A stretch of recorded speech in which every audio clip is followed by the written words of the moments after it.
What's going on, everybody? Welcome to the Awesemo.com NFL Showdown Deeper Dive presented by No House Advantage. I'm Dave Loughran on the Twitters at Laffy_D, LOUGHY_D, joined by Ben Rasa, as always. Find the man at JazzRaz DFS, and making his first appearance on the Deeper Dive, usually with Matt Kajeski and myself on the Showdown. It's Alex Brown, former DN. I don't even know if I usually introduce you as that anymore because, now we've been doing this a while, but true. Well, I'm still, yeah. You still can say it. I like hearing it, Yeah. Former defensive end for the Chicago Bears, Super Bowl winner, or no, Super Bowl, made the Super Bowl. Yeah. Lost to Peyton. Yeah, that's tough. Yeah. Was not happy about it. But now you're on an Awesemo stream, so you've made the big time. Exactly. Can't put a price on that. At Alex Brown 96, hit the man up. AB, man, are you excited for Justin Fields? Oh man, I can't even wait. I'm so pumped. I do a show, NBC up in Chicago. I fly back to Chicago every week, and my goodness, I cannot wait to get there. Everybody's pumped about it. Super pumped, man. I don't want him to do anything crazy. Just go be you. Don't feel the pressure. But I think he will. I think the kid's going to play well. I think he is too. I'm looking forward to it, man. Mm-hmm. Last game, Allen Robinson dropped a touchdown. Dude never drops passes. He had a 2% drop rate over his last 2 seasons. But welcome to the NFL, Justin. It should be a fun week. And Ben, I want to dive right into this. But first, welcome. Happy to have you guys with us. Hit that thumbs up, subscribe to the channel. We're almost at 60K. You will stop hearing me ask and beg to help us get to 60,000 subscribers after we get there. I'll be on to 70,000 in no time. Don't worry. But really, if you enjoy the shows and you want to help support us, hit that thumbs up, subscribe. And we love all you guys being with us, hanging out. So let's dive straight into this. Ben, first question, right? Little strategy talk before we get into the individual plays. We got the Panthers. We got the Texans, 8-point dogs at home. Tyrod Taylor on the IR. When it comes to a slate like this, right, with a pretty big spread, 8-point spread with a road favorite of 8 points, pretty significant, and blowout potential. Do you do anything different, or do you kind of approach it the same, or are you forcing yourself to kind of tell certain stories here to manipulate it into a solid lineup that could go one way or the other? I still think you have to do that. The one good thing about a slanted spread like this is you know where the field is going to be, you know where the public's going to be. Everybody, for rightfully so, is thinking Carolina tonight. Davis Mills, a lot of questions on the other side. So you know that the majority of teams are going to either be, 3-3 would be neutral, but 4-2 and 5-1 in terms of structure slanted to the Panthers. So you can look to exploit that. But as we were talking about before the show, when you got Christian McCaffrey on your team and the other team doesn't have him, it becomes a little difficult. Yeah, solid segue. Thank you, Ben. AB, I know that was intentional. When you look at a night like tonight, every showdown slate's different for one reason or another. You could have KC Baltimore, where you've got Kelsey. You got to fit Kelsey, Mahomes, Tyreek Hill, Lamar Jackson, like all of those guys. Today, you got a bunch of, outside of Brandon Cooks, guys at the wide receiver core for Houston that are just, I won't say no-namers, but to the casual fan, no one knows who they are. And then on the other side, you got Anderson, but Christian McCaffrey, a slate like this, where a game like this, where McCaffrey is so much more expensive than the next closest player. Like at captain, he's what, 20,100. The next closest player is almost $4,000 less expensive than him. What are you doing on a site like this? Like, do you get away from McCaffrey at all?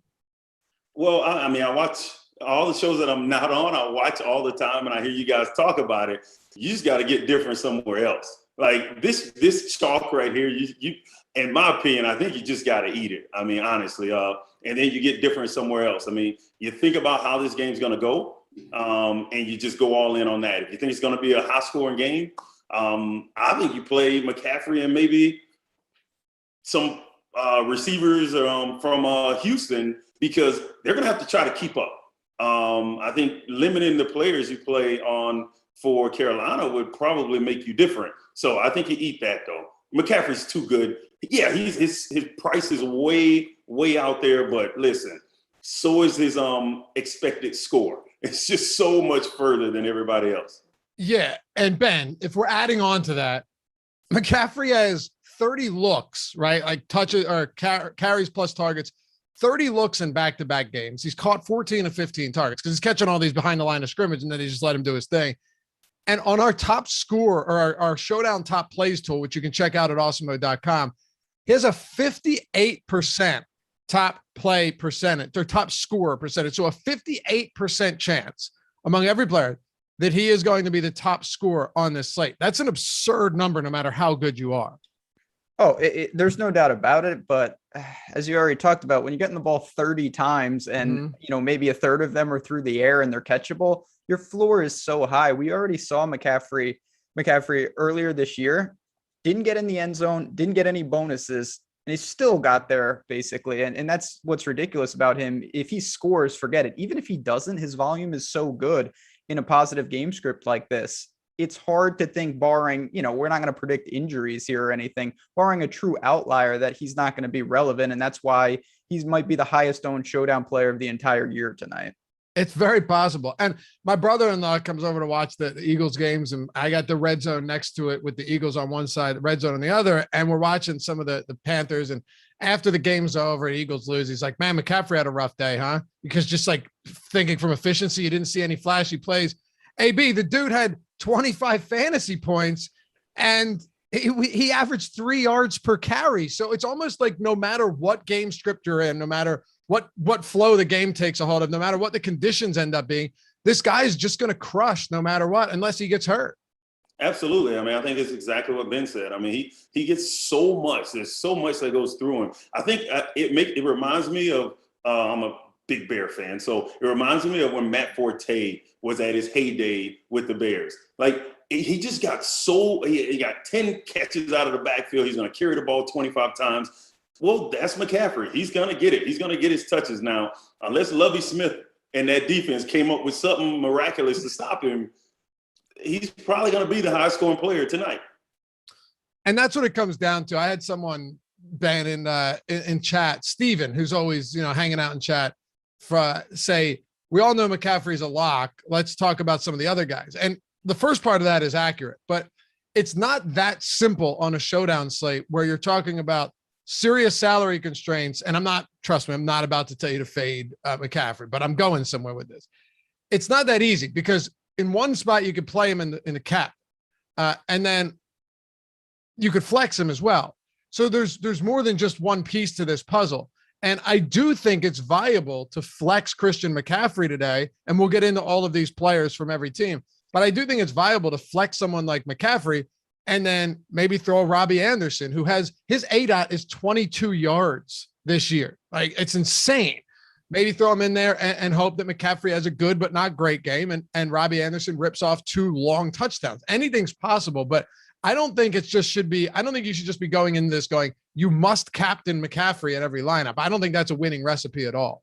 No, it's just very hard with the permutations that you can make. There's just not that many when you're paying, 40% of your cap up top like everyone else. So I do think if you go to McCaffrey in the flex, not that you have to do this, but I'd be more prone to take another Panther at captain, because what you're trying to do is up the variance on that side. You're going to need the touchdowns not to go to McCaffrey. He'll get there with his yards. Don't worry about having him in the flex. But if you leave him alone in the flex and you don't have other Panthers, you're either saying that Houston somehow wins the game and suppresses the offense, or you're going to be in trouble because someone on the Panthers has to get it done outside McCaffrey at that point. Because if he gets it done, he's going to be the rightful captain. All right. So Ben, let me stick with you for a second. Let's dive into this a little bit more. Talk about the receivers here. Robbie Anderson has been kind of enigmatic. You don't really know what you're going to get from him. He leads the team in team air yards percentage, only by like 0.4% ahead of DJ Moore, who has 10 more targets though. And Robbie Anderson, like, a 22.3 ADOT. That's an insane number on 9 targets. And he's running routes on 88% of dropbacks. So the way I look at a guy in Robbie Anderson, and you could tell me if you disagree, is the floor is low on Robbie Anderson. There's no doubt. But if there's that guy that's going to pop off for 2 touchdowns of 50 plus yards, he has that in him. And I don't think we should just be going into every week being like, Robbie Anderson's only going to see 4 targets or 5 targets. There will be games where he gets targeted more and becomes Darnold's guy. But it appears that on the deep ball, Sam Darnold loves throwing. He's already attempted 4 deep balls to Anderson in 2 games. Yeah. I mean, Robbie Anderson's just that type of player. And I'm interested to see what you guys want to do as we work down with Carolina, because there is a big drop off after these main weapons. So I get Robbie Anderson. You're looking for the home run kind of. I mean, we saw this in week 1 against the Jets. 1 catch, 57 yards, and he scores. So he has that type of, upside on limited touches. You do have to wonder about the game script, but it's still a game. This isn't a 20-point spread. This is not college football where there's mismatches, there's 60-point spreads and stuff. This is still going to be a competitive game. Maybe the Panthers pull away, but it's not like they won't be throwing the ball. Obviously, there's volume. I heard you say that on the betting show today, and I agree. People just assume immediately that it's going to be a massive blowout. And yeah, I mean, I don't disagree that there's a pretty decent likelihood that Houston needs to throw in this game. But if we've learned anything from the games we've talked about, like the Giants and Washington, where Washington's going to take an early lead and they're going to, they're going to stifle them on deep with their defense, anything can happen. So, I mean, I guess it is possible. And not to get too off track, you talked about this right at the top of the show, like maybe going with Davis Mills and like Cooks at captain and having a couple of pass catching options for Houston isn't the craziest idea now that they've had a week to prepare with Mills. No, I mean, if you can think that this game right here can be one of those games where Carolina kind of gets away from them. But if Houston, if you think Houston's going to stay close, it has to be Cook, right? It has to be him catching 9. He's going to have 9 catches off of 16 targets. And he's going to have to catch 2 touchdowns to keep this close if McCaffrey goes off. So putting him in the captain spot, I mean, it could make sense. I mean, you would definitely be different than a lot of people tonight, but you definitely have to hope for that high scoring game too. I know you weren't a quarterback, but in high school I was. Okay. So I feel like So they just put the best players, all the best players. It's like, I played quarterback, played both sides. No. Okay, I don't want it to be that because that's why I said it for you, my man. I got you. Yeah, I'm from Florida, and we play football down there, and I was all state quarterback. So I don't want to just say just the best athlete was at quarterback because I was actually a pretty good quarterback, Okay. It's like good baseball players too, right? Every good baseball player that's in the MLB at one point was a pitcher. Yeah, all of it. It's crazy. Yeah. Well, okay, so you have experience there. The problem is you were never probably a backup. So the question I was going to ask is, like, when you have a backup that comes in cold off the bench, like Davis Mills had to do, or Jacob Eason last week, and they looked like shit, right? Yeah. But how much of a difference is it when you have a full week to prepare now, or in this case, 4 days, but still some time to prepare, as opposed to coming straight off the bench, thrust into action after holding a clipboard just 2 seconds before that? No, it's a huge difference. I mean, you get to actually take the reps against the defense. You get to see the defense that you're going to be going against that week on the field. You get to see them moving, see how the players, how they shift from cover 3 to cover 2, or in this case, Lovie Smith, defensive coordinator, he's going to play a lot of cover 2, and they're not really going to get out of it unless they can't stop the run with that front 6 or front 7. So then he'll start to get out of it. Then you'll start to see more man-to-man coverage. But when you can see it over and over, then you start to get a feel for it. The offensive coordinator gets a feel for what you like to do and what you're good at. So young quarterback, I'm thinking they lean on the run early, and the tight end is his friend. And then short passes, unless the game gets out of hand, then there's no holds bar, and they gotta open it up. And Ben, I don't want to be a cynic here. I like what Carolina's done. I know they drafted only defensive players a year ago, so it makes sense that their defense has played pretty well, but it's only been 2 weeks. Maybe Carolina's not as good as everyone thinks they are after 2 weeks. Just throwing it out there. There's a showdown slate. Like, we have to consider all of these options. We do. I just have a feeling we're going to find out Carolina's not that good after they move to 3-0. I'm not saying they don't win. I'm just saying, Davis Mills, one of the things I think is a big detriment is he's not mobile whatsoever. At Stanford, he averaged 1.4 yards per carry. He didn't run a lot. This is not like Daniel Jones, who, against Washington's rush, they can get on the edge. And I worry about that a little bit with a guy like Davis Mills tonight. I think he's pretty one-dimensional, and I think he could struggle here. Yeah, I think it's possible too. I thought he averaged like negative 1.4 yards. That's also carry. Possible. He's not going for any 100-yard bonus tonight I can put that on the mortal lock side of things. Oh no, you're right. 1 point. You're right. 1.4. All right, fair enough. But yeah, that's not great. What are your thoughts on DJ Moore and Anderson in this matchup in the pass catchers, AB? How are you approaching this against this Texans secondary? Oh man, I think they're great. Either one, honestly. I do believe that DJ Moore is going to get more targets. I do believe that, but he'll have to break a tackle to get the yardage that Anderson can get. He's so fast, and he is a deep threat. In a cover 2 system, I mean, you can definitely see where they can push the ball down the field. And you look at New Orleans, and they were able. Sam Darnold went for over 300 yards against New Orleans, and they play a very similar defense. If they're not getting pressure up front, they will have an opportunity to hit some big plays down the field. So it's all on that defense and how they're going to gear up to stop. I mean, coming into this game, going into last game, the Saints didn't have a McCaffrey, a guy that does. I shouldn't say that because hell, they got a McCaffrey back there. So I think they're going to be pretty dang good when it comes to that cover 2 because they got the short range guy, they got the deep guy, and then they got a guy in the backfield. It's just too much to worry about for a defense like that. You were going up against left tackles most of the time, right? Yeah. You were. Who, not to say you were ever intimidated, who was the most intimidating left tackle you've ever gone up against? Probably because I was younger and I just didn't, and probably Jonathan Ogden, just because I heard so much about him and you knew him and he's just like crazy good. And then the year before, the rookie that I replaced on the Bears, he quit during the preseason when they played him. So I'm like, oh shit, like he made somebody quit already. Like, oh my gosh.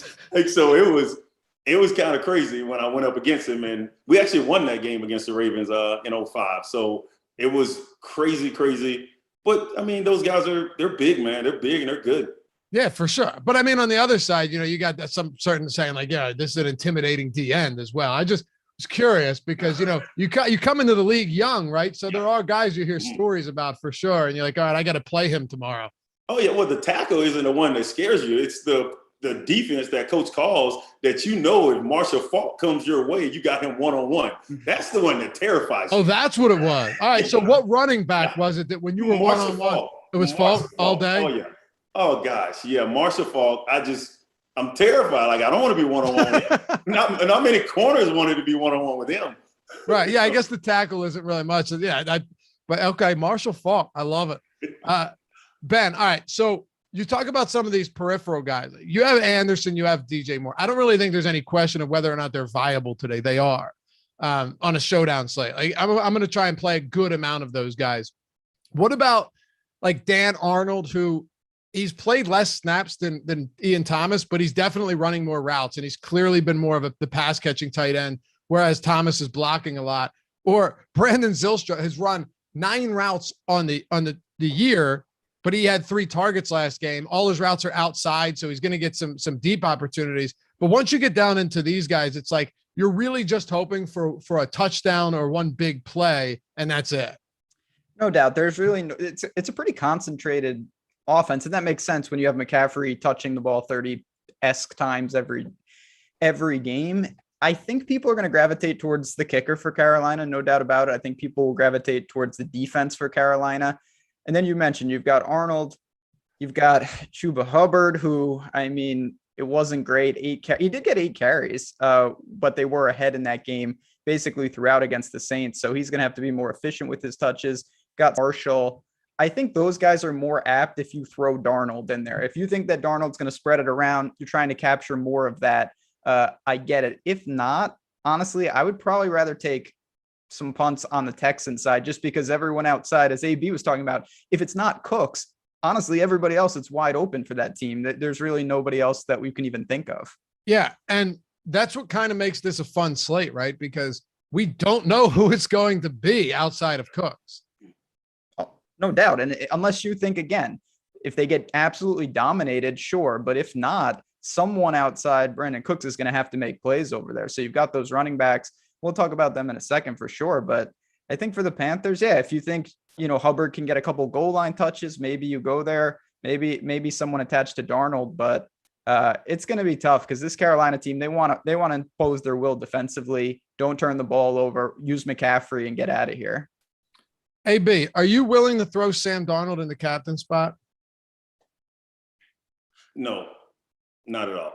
He doesn't give me any rushing yards. I mean, the opportunity for him to get a rushing touchdown, once they get inside that 5-10 yard line, it's going to be him handing the ball off to McCaffrey or throwing it to McCaffrey out of the backfield. So I think McCaffrey is a play. I think you get different somewhere else and you lean more towards that Houston side because they're going to have to score points. So I don't see this as a 13-10 type of game.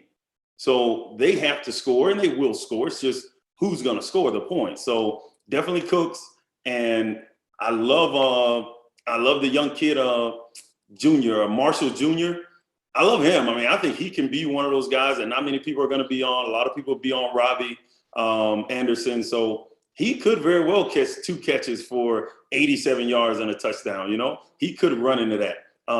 Whether that's early in the game or it could be later in the game, he's gotten the targets leading up to this point. So you never know. You never know. I would lean more towards Houston though, instead of just throwing Darnold in there. I put McCaffrey in there and then get different at Houston. Yeah, for sure. And Ben, the one weird thing for me is like, if you're looking to captain Sam Darnold, you're going to have McCaffrey in that lineup anyway. But the thing about that is McCaffrey, a lot of his receiving production comes on the fact that he catches every pass his way. So if he has 9 targets and he catches 8 of them, you got 8 points right there out of the gate, even if you don't rack up a single yard. But there's still not the same positive correlation there, you know, not as strong of a correlation as there ever will be with a Moore or a Robbie Anderson with that big play potential, or a Terrace Marshall Jr. Whereas with McCaffrey, you have like 8 for 58 or 8 for 70, which is great for McCaffrey. It just doesn't do much for Sam Darnold. So that's one of the spots I've struggled with when building lineups today. It's going to be tough. I'm completely in line with you guys. I think Darnold could be a fine piece, not going near my captain spot. He just has no isolated stats. Every time he does something, it's going to benefit one of the big playmakers for Carolina, probably more. Yeah, that's a good point. Unless you're calling, unless Matt Rule decides today's the day to unveil the Sam Darnold quarterback draw, and it's not today.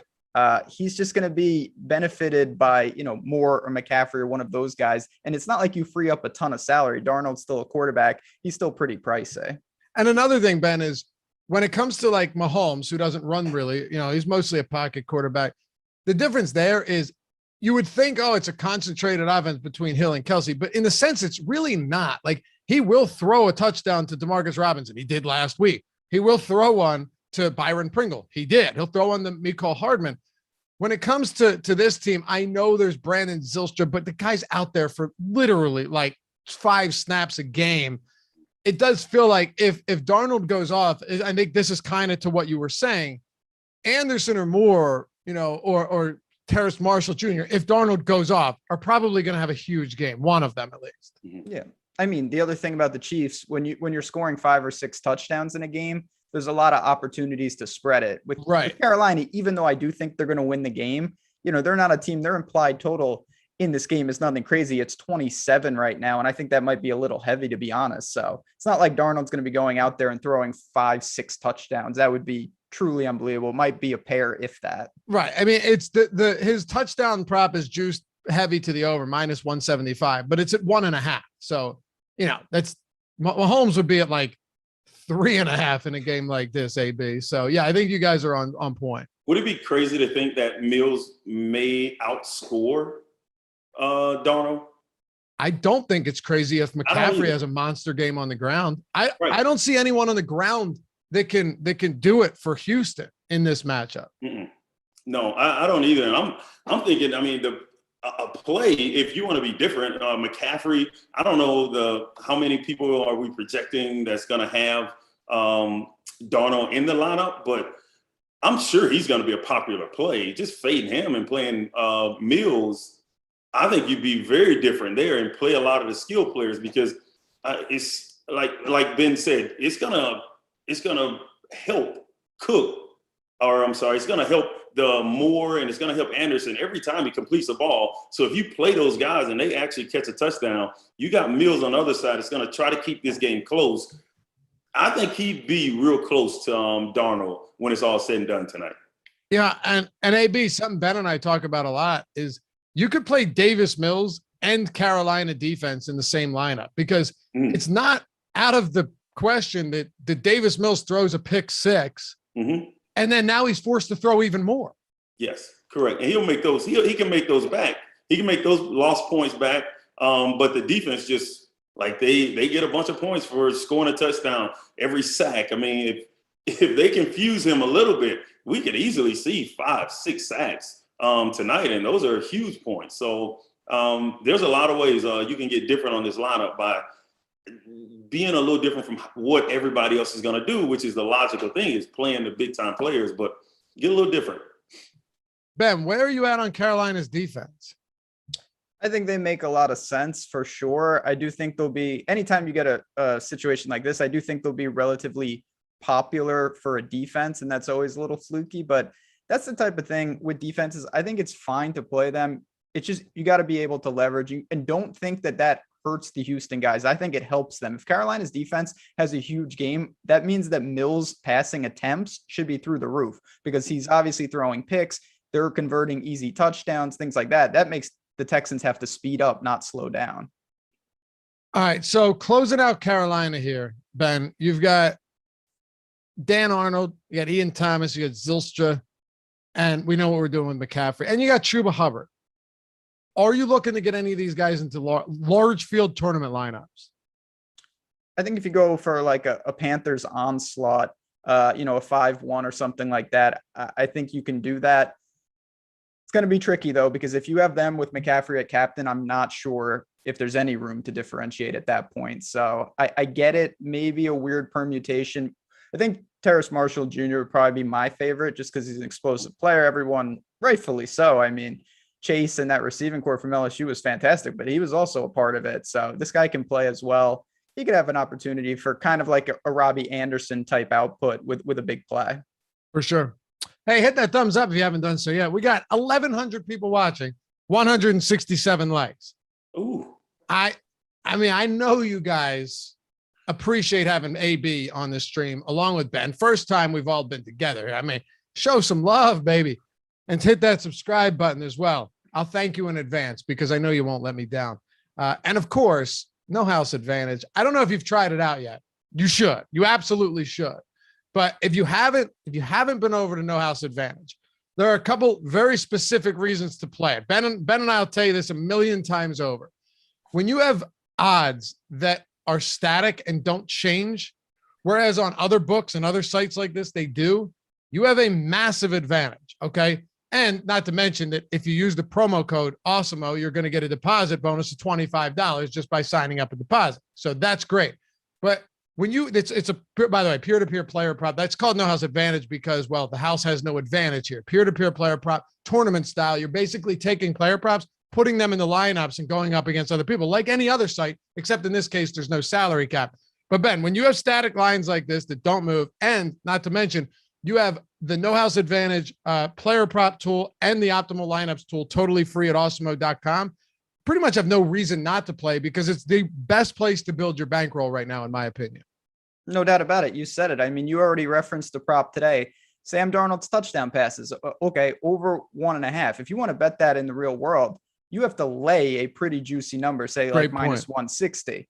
You go to No House Advantage, it's binary. Is he either going to throw more or under 1.5? So you're able to take advantage of all that stuff from the betting market and apply it to your lineups. Some other people are not going to do that. And that's really where the advantage comes in. So definitely worth checking out.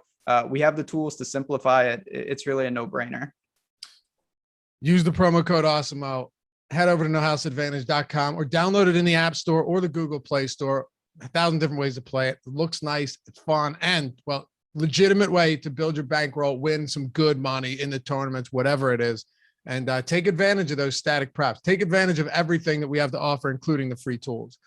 All right, AB, talking about Houston here. Got them at home, 8-point dogs. And it's odd because I actually want to watch this game, right? That's what happens to you. You just become so jaded playing DFS and betting that like, a game that if you didn't, you would never watch this game otherwise. And now it's like, all right, this could be fun. No, absolutely. I'm watching every game. I'm watching a game. I'm watching players, and I want my players that I have to do well. Exactly. I don't care how the game end up. Honestly, I can saw most of them. Yo, Ben's a sicko though. This guy told me, we were in California together a couple of years ago, and he told me he loves nothing more than a disgustingly bad college basketball game between two teams you've never heard of that goes under and scores like 80 total points. I mean, he's sick. Hey, you should like it. AB play defense. He gets it. I love a good like 6-3 football game.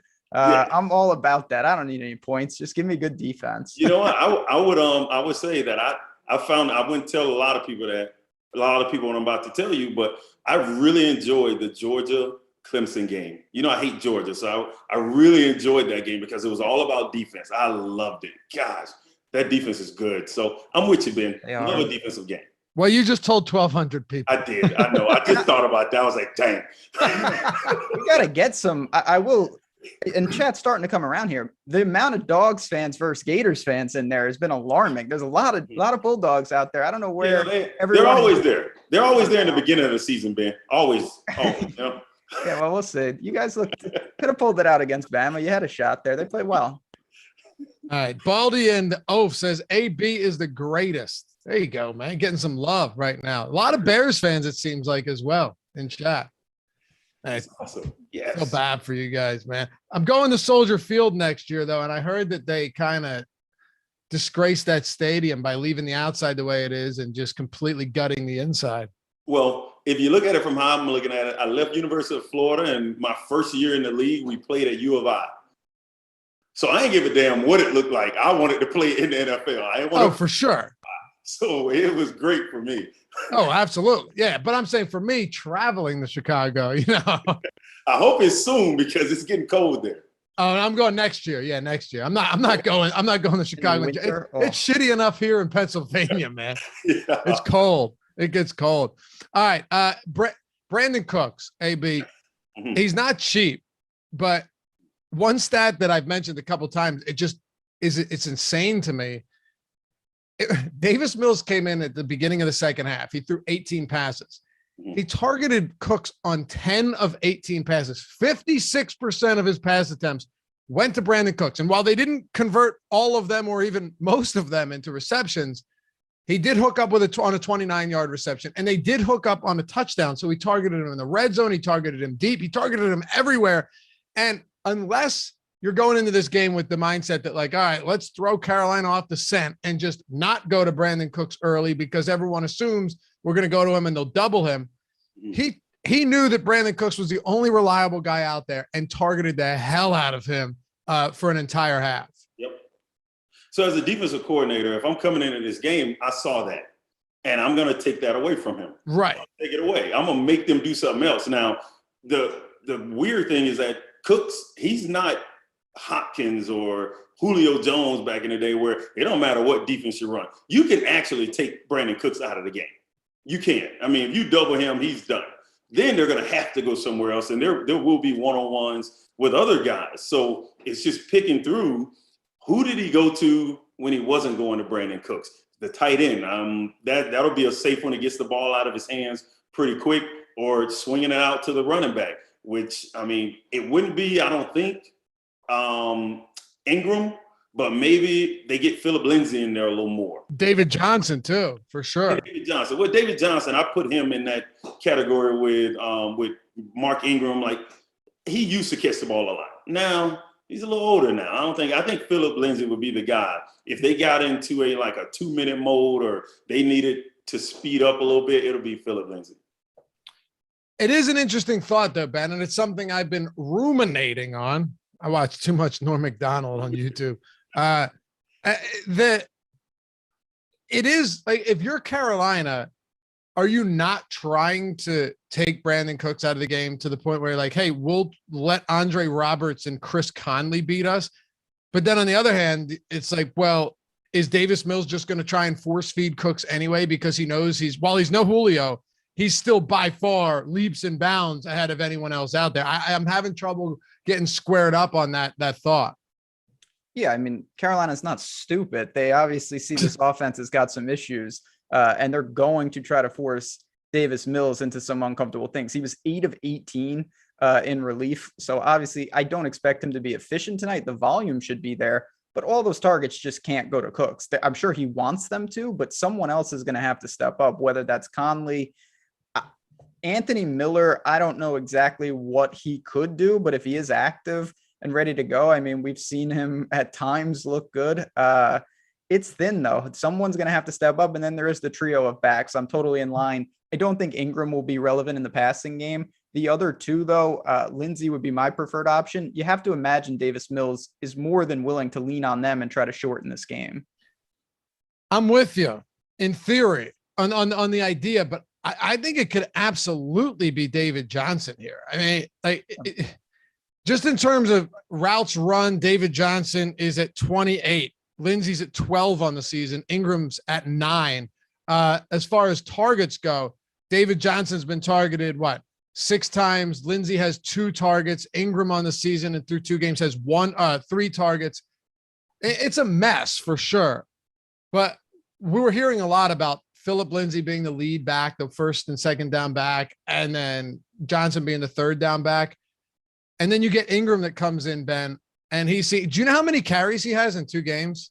Yeah, it's like 40. It's something 40 carries. Yeah. He's averaging 3.2 yards per carry. Like, he's been so wildly ineffective, yet he continues to get the ball.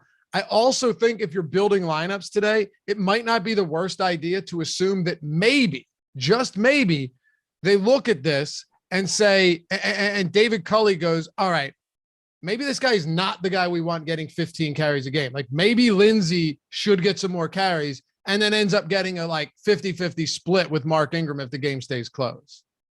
Very, very possible. I think they want, I'll put it like this. I'm sure the Texans want Mark Ingram to have 25 carries tonight, because if that's the case, that means they're winning. He's going to be taken out of the game and phased out for the passing game if and when they fall behind. So if you're the Texans, you want to shorten the game. That's why Tyrod Taylor, that loss for obvious reasons really hurts, but he's such a good quarterback at doing that, at limiting mistakes, keeping defenses honest. Mm-hmm. I don't know if Davis Mills is going to be able to do that. So somebody on the Texans is going to have to step up, or this is going to be over pretty quickly. It does make you think, AB, on what Ben was just saying, that Tyrod Taylor did have the ability to run. We saw him rush for a touchdown last game before, I think the injury came on that play. If you've got a pocket quarterback in there, and this is why, James White's so much more valuable in New England now, and why Damian Harris is so much more valuable with Mac Jones instead of Cam Newton. Do you think, just even regardless of game script, that maybe the fact that Davis Mills, who is a statue, instead of Tyrod Taylor is under center, that you will see more targets to the running backs and you will see more running backs mixed into the run game because Tyrod Taylor isn't that threat to do so himself? Yes. Mills lost a fumble last game. So it's just like, you don't want him sitting in the pocket. You want him to get rid of the football. So how do you get rid of the football quick? Your tight ends and your running backs are going to become big players in that. So play action, move in the pocket a little bit. I mean, he can't move, but even with Peyton Manning, we saw him move the pocket just a little bit. I'm not saying by any means that he's anything like Peyton Manning, but preparing as a defense, when you prepare for a quarterback that's in the pocket and you prepare for a guy like Michael Vick or somebody that's going to get out of the pocket, it's totally different. So that defensive line for Carolina is just chomping at the bit because they know he can't move. So what the offense has to do to combat that is get rid of the ball quick. There aren't going to be many 5-step drops in this one. Yeah, I don't think so either. But I'll tell you this much, Ben. Chris Connolly played 90% of snaps last game. Nico Collins played 2 snaps. Boom, he's on the IR. Danny Amendola, 20%. Andre Roberts, 36%. We got a lot of questions coming in about Anthony Miller as well today. I mean, here's the truth about Miller, right? I know he's active, so we need to talk about it. But Andre Miller has been a colossal disappointment at the NFL level, right? And this has even been on a team where you smile, but think about it. Like, even when he was in AB, I'm smiling because he's Chicago, been so bad that his name's Anthony Miller and he hasn't even been relevant. So you call him an Andre Miller, but yeah, it's. Did I say Andre? I meant Anthony Miller. It might be deserved. I mean, he knows he's been killing the Bears for a while now. So Andre Roberts, Anthony Miller, got it mixed up. Point being that even before Darnell Mooney came around, right? I mean, AB, who was there outside of Allen Robinson that Anthony Miller couldn't excel in this offense, or at least like have some form of competence? But he was in Chicago for 3 years and he just never put the pieces together. I tell you what, it's not because of ability. It was because of other stuff. So if he got his head together, the kid can be a heck of a dang slot type receiver. He really can. He has pretty good hands. He has decent speed. In NFL, he's not going to run by anybody, but he can make some people miss. So remember when Cooks came in the league, he could just fly and run past people. Miller's not going to do that, but I think you should sprinkle him in if he's active, and it looks like he is. Sprinkle him in a couple, because if he gets 4 or 5 targets, he's not going to drop them, I don't think. And I think he is better than Connolly playing 90%. You give 50% of those plays to Miller, he's going to put up some numbers for you. Oh, man. All right. I'm with you. I have some Anthony Miller tonight. Now we're getting controversial. The crazy thing is, okay, Ben, so Cooks and Connolly, just judging from what we've seen, right, last week, Cooks and Connolly, after Nico Collins went down, they're basically going to play every snap, right? Yes. I think we can agree on that. And then you've got guys like Amendola, who's going to be mixed in a little bit, run some routes out of the slot. We'll see what he can do. But aside from that, like, who do you, or I'm sorry, Amendola's not playing, right? No, Amendola's out. Or doubtful. No, he's out. I'm sorry. Amendola is officially out. So you have no Danny Amendola, you have Cooks, and you have Connolly. And then you have Andre Roberts and Anthony Miller. I don't know how many 3 receiver sets you're going to run, but you're going to have to run a decent amount of them if you're playing down by a lot, right? So if that's the case, well, maybe it is Miller. Maybe it's Roberts. Maybe it's Connolly. Do we really know? No, but I think the perception certainly, you look at Anthony Miller, healthy scratch, hasn't done anything. I think most people's reaction is, I thought he was on the Bears. Like, I haven't even thought about him. So it's not going to be on people's minds. And I actually feel pretty comfortable, because I do think Carolina is going to make it a priority. Take Cooks away and let's open these guys. There's no doubt in my mind that Anthony Miller should have opportunities tonight. And will he make the plays? I have no idea, but opportunity is everything. So he's not going to be drawing the top, coverage. They're not going to be rolling coverage to him. I think he's pretty sneaky. He's great salary relief. So definitely in some of my lineups, think he's a good target for tournaments. So if you were to rank your top Houston receivers, and obviously not price agnostic, keep salary in mind, just with the overall builds, who would it be then, Ben, if you're ranking your top Houston receivers tonight and pass catchers in general? So I still think that Brandon Cooks is, even though we've talked about them really trying to take him away, he's still by far their most viable option. And volume alone, right? If Mills drops back 30 times, I still think that he could have 1/3 of those going to Cooks. So sure. I like him, but then I have it very close between Miller and Connolly. I think most people think of Connolly separating. I don't think it's that big of stretch, and I'll just go to the prop market right now. Their receiving props are basically identical. Wow. Anthony Miller's over 23.5 yards receiving. Connolly's over 26.5. So the books are saying these guys are in a straight coin toss. I'm not going to lie. I'm surprised that Anthony Miller has a prop. Yeah. Or Andre Miller for that sake. It could be the books give him no love. You have to at least cut me somewhat of a break, given that Andre Miller was an NBA player and I talk about NBA a lot. So there's, I have a bad memory, man. Stuff just resurfaces from time to time, and I say it. And that. But no, in all seriousness, AB, when you're ranking these Houston Texans pass catchers, we didn't really talk about any tight end options here. How are you approaching them today? Because call me crazy, it's pretty likely that one of them is going to be in the optimal lineup, just given how damn cheap they are. Yeah, I think they will.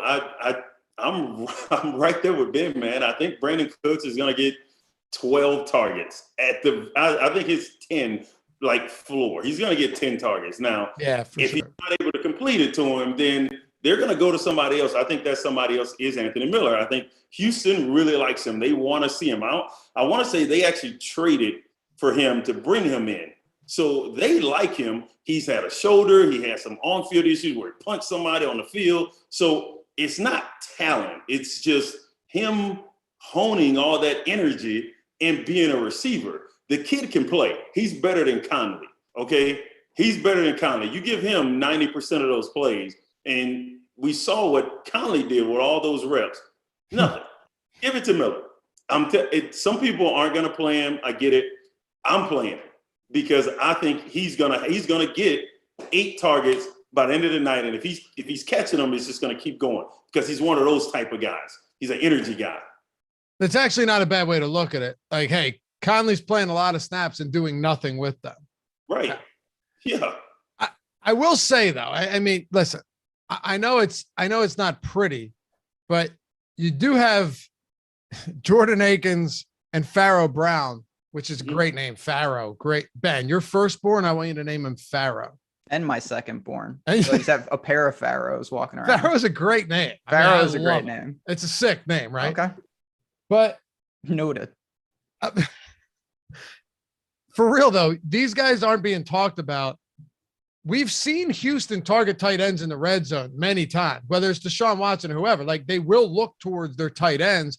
And is it really outrageous to assume that with all of these just, I shouldn't say no-name players, but guys that like Conley and Anthony Miller and Andre Roberts, is it crazy to think that it ends up being Akins that has the touchdown on the day, the one of the 2 passing touchdowns? It's possible. I think you're more drawing then to TD equity. Someone like Anthony Miller, I don't think he needs to score to get there. In fact, I know he doesn't. If he gets, 6 to 8 targets or something like that, volume could come into play. I think with the tight ends on the Texans, you're really hoping for a red zone look and maybe to convert it. So a different type. I always just hate Lofty. There's 2 of them, and it's very difficult to tell which one could be given that opportunity. So on Showdown, listen, that's the nature of the beast. We have to just figure it out. But it's very difficult to decipher between 2 guys that I don't see a huge difference between. And to be fair, AB, neither of them have a bottom barrel price point like, Anthony Miller or even Andre Roberts. No, you're right. But what does Anthony Miller have to do? What does he have to do to cover the $1,000 salary that he is? Like, he doesn't have to do a whole lot to cover that. And they can open up a lot more for you to put in other big players. So I don't see how you go wrong, honestly, putting in a guy that I think is better than Connolly. And I think he'll get a big chunk of that 90% of the plays that Connolly played the previous game. So, and he can do something with them. Right? And like what Ben said, he doesn't need to score, but he just might in this game. Like, this game could very well be a 35 to 24 game where he gets 3 or 4 catches in the 4th quarter and catches a touchdown. So by them just throwing the ball all over the place. Ben. All right. So yes, don't worry. Okay. It's a question that I feel uncomfortable with. Would you actually captain Davis Mills and then have maybe 2 pass catchers, 2 discounted pass catchers, or maybe a Cooks and a Miller from Houston, and then a McCaffrey, a Robbie Anderson, and just load up elsewhere on expensive players? Probably not. I don't mind that build, but I still think I'd be more apt to captain one of the wide receivers just because from Houston. Yeah, if I was going to captain someone, like you wouldn't. Are you actually legitimately considering captaining Anthony Miller? I mean, I think that if you're building enough lineups, maybe you entertain that. I'm more referring to Cooks or even someone like Lindsay or even David Johnson, to be honest. It's just the problem with Davis Mills. It's similar to Darnold. Yes, maybe he is way better than we think and he throws for a bunch of touchdowns, but he is an actual 0 in his own stats. He's not going to give you any isolated stats. And when I look at the captain spot, unless you're distributing the ball all over the place, it's very difficult to get there. If one of the receivers just catches 2 touchdowns, now it's probably flipped and he's the ideal captain. I just want to throw this out there, Ben, because it's not something you're going to see every day on a Showdown slate. If you look at the Awesemo top Showdown plays for DraftKings, It's a great tool, by the way. It gives you just captain optimal lineup percentage, top player percentage after running these simulations. And if you want to check out Awesemo, hold on, let me find what the ridiculous promo code is for for this show. Hold on, it's NFL Showdown DD, all one word, all caps. That's easy enough, right? I mean, come on, that's super simple. NFL Showdown DD will get you 25% off the first week of Awesemo Plus Platinum. That's everything on the site, not just football, right? Basketball coming up soon, baseball, NASCAR, PGA, esports, everything. College football, MMA, all of that stuff is involved or is included in this package. Get 25% off. Use the promo code NFL Showdown DD, all one word, all caps.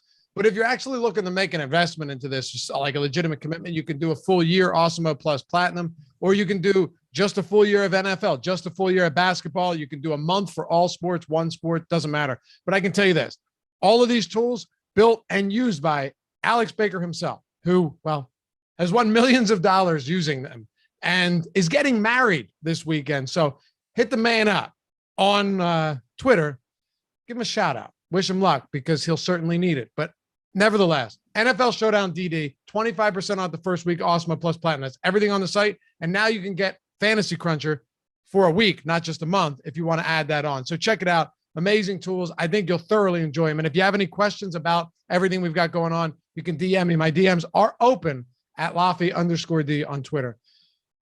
All right. So AB, same question to you. Then we'll build a lineup. Are you captaining Davis Mills in any lineups? No. Okay. Not simple as that. I'm going to get different somewhere else. I'm putting McCaffrey in there. Okay. I like it. That's fine with me. Should we build a lineup then? Absolutely. Of course. Oh, wait, last thing. Are you guys going to any kickers tonight? I feel fine with it. I'm not like actively targeting them, but where I need them, I think it's completely fine. Certainly could be that type of game. No weather issues, of course. Yeah, no problem with kickers. Okay. It could end up being a low scoring game if we're being honest, right? Like, yeah. And one thing real quick, I'll say it's just early in the season and I like Matt Rule a lot.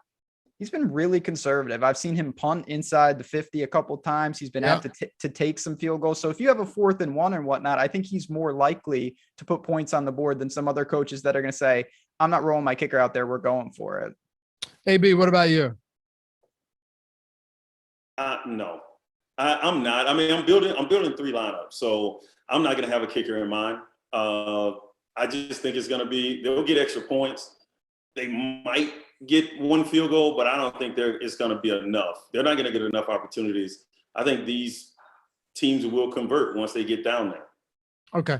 And Ben, you're right. He's been conservative, no doubt, but at least Carolina's playing at a top 10 pace, right? So they are. Or no, I'm sorry. Houston is playing at a top 5 pace. Carolina playing at a bottom 10 pace. So that. Oh yeah. Carolina's methodical, very methodical. Yeah. Houston's playing. Wow. Houston's averaging the 5th fewest seconds per snap. So that'll at least be helpful if they can move the ball. It doesn't matter if everything's a 3 and out. So, no, and you would think they'd want to slow it. That's what I don't really understand. Right. Well, can they run the ball is the question. Like, can you actually run the ball with this team? Mark Ingram's getting a ton of carries, but he's done nothing with them. Nothing. I don't know. All of our ownership's free. If you're building lineups today for tonight's slate, whether it's FanDuel, DraftKings, Yahoo, all of our ownership on the site, totally free. So you can get a look at that. Showdown, single game ownership, awesemo.com, totally free. You don't have to sign up or do anything. It's just free today because we like you guys and we felt like doing that. Last thing, we got 4 minutes to go. Then I'm going to turn this over to Greg Ehrenberg and Eric Lindquist, taking you all the way up till that 8:20 or 8:30 lock. Is it crazy, Ben, that we get the 500 likes? We're 147 likes away. I think that's very doable with 2,000, over 1,900 people watching.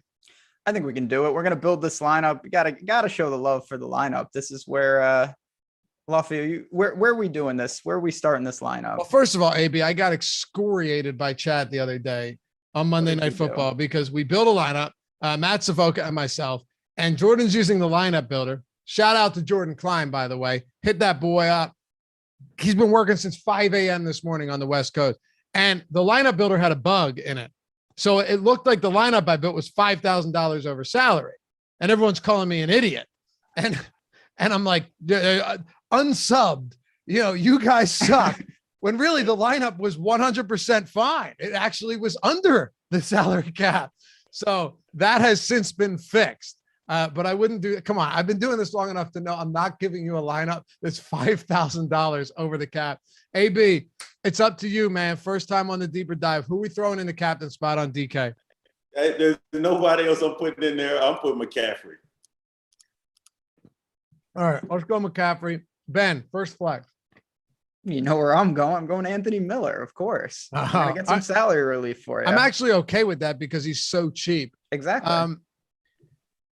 McCaffrey and the captain's always weird because now if you're throwing a Darnold in there, you want to stack them, but you hope they have a decent game. And McCaffrey's the one that whenever you throw a running back in the captain spot, it's odd just from a correlation standpoint, but I'm going Robbie Anderson. I just think the ceiling, if this is a large field tournament lineup, Robbie Anderson has the ability to break off huge plays, and he's being targeted deep downfield on every opportunity. So give me Robbie A. What about you, AB?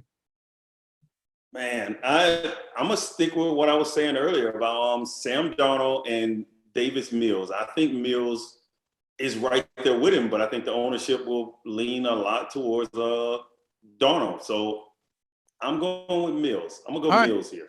See, I'm actually cool with that, Ben, because if McCaffrey's our captain, you're kind of hoping Darnold doesn't have that big of a game throwing to his receivers. So we've got McCaffrey, Miller, Anderson, and Mills, 6,350 per player remaining for the last two. What do you got? So I think when we put Mills in there, he's going to need all the help he can get in the terms of we got Anthony Miller, but he needs more weapons to throw to. I'm going to go to one of your backs, Luffy. I'll give you David Johnson in there. I think he can contribute in the passing game a little, some relief. And then you've got north of 7K to figure something out here. Well, not really, because I was trying to spin that nicely. You're actually you're in a dead zone. Sorry. There's a $3,000 gap. And the guy above because Tyrod Taylor's out. There's a $3,400 gap.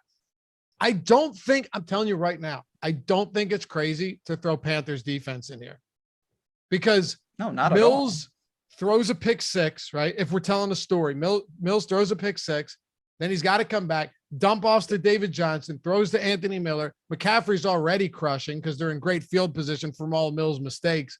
I think Panthers defense makes sense. All right, let's do it. They got to score. They need a score. Yeah, no doubt. So you've got McCaffrey, Miller, Anderson, Mills, Johnson, and Panthers. And I will say, for those of you that don't love Anthony Miller, you can go Chris Connolly here. You can go Jordan. Oh no, you're 100 short of Jordan Akins. You can and Pharaoh Brown. You can go Ian. There's some options with that salary relief with an extra $1,100. So all right, let's do it. And to close this out before we hand it over to Live Before Lock, stick with us all the way up to lock. Ben, your favorite, or go to AB first. Favorite bet or prop for tonight? I like Carolina to cover. I think they beat up Houston really. I think they beat them up pretty good. So I like them to cover. I think is it 8? Yep. Yeah, 8. Still? Okay, yeah. I like them to cover. I think it's they play some really tough teams. I think what they did against the Saints after the Saints came off of beating Green Bay and being on a high, and what they were able to do to them, I think they really run through Houston. All right, Ben, what do you got? I'm going to give you a new one that we kind of found out on the show. Anthony Miller's receptions prop over 2.5 is plus 140. If he's really out there that much, plus 140 is a big time number. So you're getting some good money there. I'm willing to take the risk. If he sees 5+ targets, that's a great bet. Okay. And I'm going to go with the assumption that I do think David Johnson will be the third down back. And if Brandon Cooks is limited to some extent, given the defense, I'm going David Johnson over 17.5 receiving yards. I don't think that's too tough to achieve there. So David Johnson over 17.5 receiving yards. Ben, for you, it was Anthony Miller over 2.5 receptions at plus 140. Yes, right? Sir. And AB, you got the Carolina Panthers covering 8 points. Yep. All right. That'll do it for us. Thanks for hanging out as always. Remember, No House Advantage, Awesemo, promo code, $25 deposit match bonus. And of course, NFL Showdown DD. We'll get you 25% off Awesemo Plus Platinum for the full week. Everything on the site. Check it out. Hit us up. Alex Brown 96 on Twitter, at JazzRazDFS, at Lafayette_D. We'll catch you back here for the next one. Good luck tonight, everyone. Peace.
It is the Awesemo NFL Live Before Lock, sponsored by No House Advantage. Eric and I also did a No House Advantage show a little bit earlier today in the YouTube channel, and we're also joined by the world's greatest producer in the world, Jordan Klein. You can't compliment without him thinking it's some kind of dig, but he does such a good job. If I go, Jordan, you're doing a great job producing. He goes, what's wrong?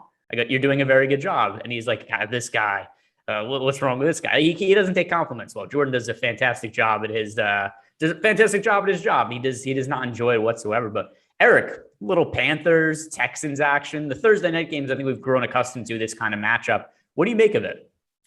I mean, it's gross. It's not like the top two build teams that I would pick out of a hat. But I'm pretty sure that there's definitely always something you can find from a DFS angle, from a betting angle, that'll make it very enjoyable. And I think we've got that tonight. And I'm kind of bummed out because towards the end of the last show, I think that they kind of took some of the luster off of a guy that I'm going to be very, very heavily invested in tonight.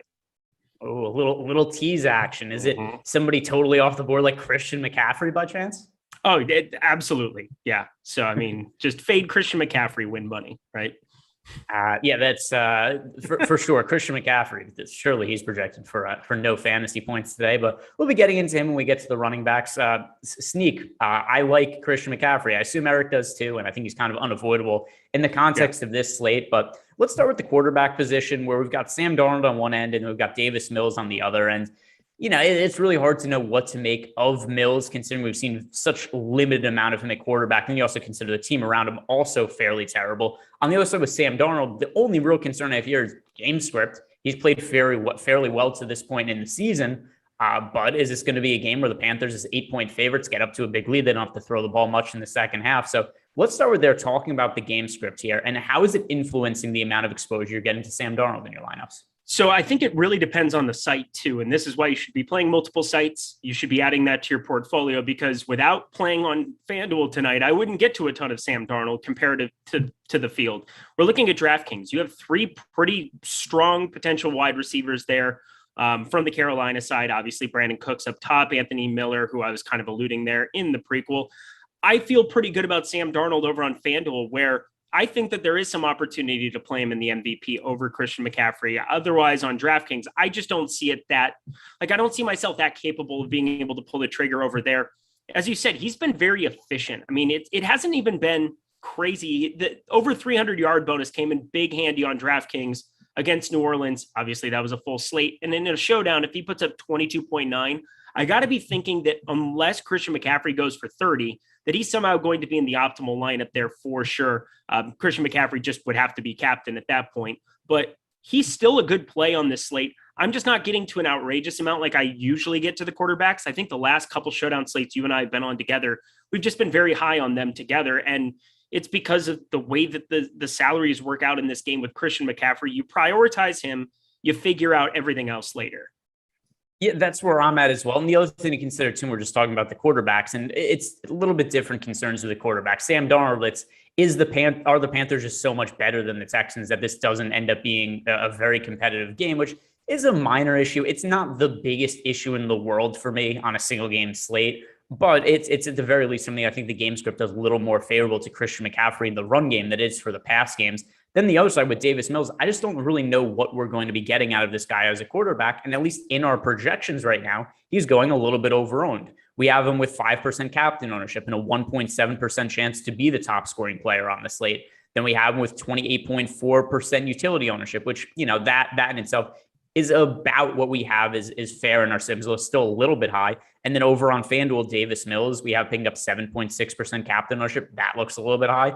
And then where it really looks over-owned on FanDuel is when we have him with 33% odds to be in the flex spot. I'm finding it hard to get to Davis Mills just from the standpoint of, I think where he's really reliant on having a big fantasy game is going to be through garbage time today. If the game's competitive, I don't think it's the most likely outcome that he just, going tit for tat with the Panthers offense and Sam Darnold. So Davis Mills, what are you expecting from him as a fantasy option at quarterback tonight? Well, the one thing, I love everything you're referring to on our tools there. Davis Mills, though, 1.7% top percentage. Like, I don't know how many times we're ever going to have a quarterback over the course of a season that's going to come in under 2% optimally in our tools. That's just a really, really low number for a quarterback position. And I know DK is PPR, but just from a raw points perspective, it's hard to expect a ton out of Davis Mills. I got to say, I might be bearish a little bit, mainly because of Houston there.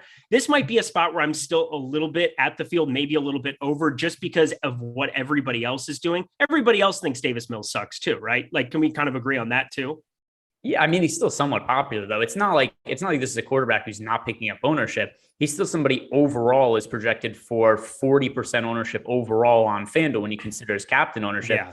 And on DraftKings, he's projected for about 35% ownership. So I don't think anybody thinks he's good. I haven't seen anybody go out and say, who's going to be the next great thing, Davis Mills. But he's still getting rostered at a fairly high clip, and the 40% ownership over on FanDuel, it just seems a little high to me. Yeah, but he's 12K over there, and it's pretty easy to imagine a scenario where, he put up 6.98.5 last time out. Tyrod Taylor sitting that second half against Cleveland. This Carolina defense we expect to be pretty darn good. They've been formidable through 2 weeks. They shut down Kamara. But I got to think that Davis Mills putting up 10 or 12 still gives him a shot at 12K. If he were priced to, 9,500 or something like that, he would be extremely chalky. And obviously if he's up near Sam Darnold at 15K on FanDuel, he becomes another kind of a interesting tournament play because he would come in very, very low owned. I think 12K for him, just the way that the salaries work out at 12K per player, he does kind of fit into lineups a little bit easier for me. I feel like I might be a little bit over on FanDuel. And that's what I'm saying is the quarterbacks on FanDuel give me a little bit of an outlet to kind of play differently on the other side over on DraftKings. I just feel a little bit more comfortable taking some shots and getting different on DraftKings than what I do on FanDuel. I'm just jamming in a lot of quarterbacks there. Yeah, well, hopefully not more than two, but yeah, it's well, you never know. You could play for the benching route if you wanted to get super weird here. Who's the backup to one Davis Mills in this spot? Don't you dare. We do have a super chat here. Jacob Sanders is asking Moore, Anderson, or Cooks, total points, disregard salary, and the rest of the lineup. So between Moore, Anderson, or Cooks, that's pretty clearly DJ Moore for me. Also, he projects quite a bit higher than those other guys in our projections. Do you feel any differently? No, it's DJ Moore. He has quickly emerged as Sam Darnold's favorite through 2 weeks. And we don't want to say like we know everything through 2 weeks, but I'm pretty comfortable to say that I think DJ Moore is going to lead this team in targets. whether or not those targets result in huge plays, like it looks like Robbie Anderson with his 22 yards per target average so far this season. I mean, that's a big number. So Robbie Anderson's kind of the guy that freaks me out on this slate. I'm not really sure what to do with him. I think that's going to be kind of what I'm tinkering with in the next 20, 30 minutes. I know that I want to be over the field on Terrace Marshall down there just because of the price with the way that it works out on DraftKings. But I definitely like getting to DJ Moore. He's the priority of every wide receiver in this game. Yeah, that is absolutely the same case for me as well. And we'll talk about the wide receivers more when we get there. But just in terms of target share from what we've seen, once again, it's only a 2-game sample size, but maybe a little bit of an inkling of what we could expect from how the Panthers are going to be running their offense going forward. 19 targets for DJ Moore through 2 games this year compared to 9 targets for Robbie Anderson. So we're just talking about points and nothing else in consideration. He said we don't want to look at any kind of disregard salary or anything else going on in lineup, just total points. To me, the answer is pretty clearly DJ Moore of those 3. By the way, we have another super chat from Call Me Touch CMT. We hate showdown mode. Say it with me. I will not say with you. I actually quite enjoy the showdown mode for football. I like it more than the NBA showdown. I like it more than the MLB showdown. And I think it's kind of a fun thing to kind of play with the ownership and really try to build lineups that play to a certain game script. It's something we can't really do in NBA. There's not like lineups you can make in NBA where it's like, what happens if this team wins by 40 points? Just nobody plays.